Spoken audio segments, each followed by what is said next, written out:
राधे राधे। जय श्री कृष्णा। ओम नमो नारायण। देव उठनी एकादशी की व्रत कथा हम यहाँ पर पढ़ने वाले हैं। इसका ध्यान करने से, इस कथा को सुनने से भगवान विष्णु की कृपा प्राप्त होती है।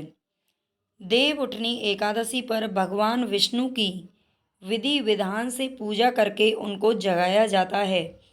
इस दिन उनकी प्रिय चीज़ें जैसे सिंघाड़े, गन्ना, शकरकंदी, मूली और केले के फल का भोग लगाया जाता है। इस दिन भगवान विष्णु बेहद प्रसन्न मुद्रा में होते हैं। विधि विधान से उनकी पूजा करने और व्रत कथा का पाठ करने से देवउठनी एकादशी के व्रत का दोगुना फल प्राप्त होता है। आइए जानते हैं देवउठनी एकादशी की व्रत कथा। एक राजा के राज्य में सभी लोग एकादशी का व्रत रखते थे। वहाँ की प्रजा नौकर चाकरों से लेकर पशुओं तक को एकादशी के दिन अन्न नहीं दिया जाता था। एक दिन किसी दूसरे राज्य का एक व्यक्ति राजा के पास आकर बोला, महाराज कृपा करके मुझे नौकरी पर रख लीजिए। तब राजा ने उसके सामने एक शर्त रखी कि ठीक है, रख लेते हैं, लेकिन रोज़ तो तुम्हें खाने को सब कुछ मिलेगा, पर एकादशी को अन्न नहीं मिलेगा। उस व्यक्ति ने उस समय हाँ कर ली। पर एकादशी के दिन जब उसे फलाहार का सामान दिया गया तो वह राजा के सामने जाकर गिड़गिड़ाने लगा, महाराज इससे मेरा पेट नहीं भरेगा, मैं भूखा ही मर जाऊंगा, मुझे खाने के लिए अन्न दे दो। राजा ने उसे शर्त की बात याद दिलाई, फिर भी वह अपनी बात पर अड़ा रहा और अन्न छोड़ने को राजी नहीं हुआ। तब राजा ने उसे आटा, दाल, चावल आदि दिए। वह नित्य की तरह नदी पर पहुंचा और स्नान करके भोजन पकाने लगा। जब भोजन बन गया तो वह भगवान को बुलाने लगा, आओ भगवान, भोजन तैयार है।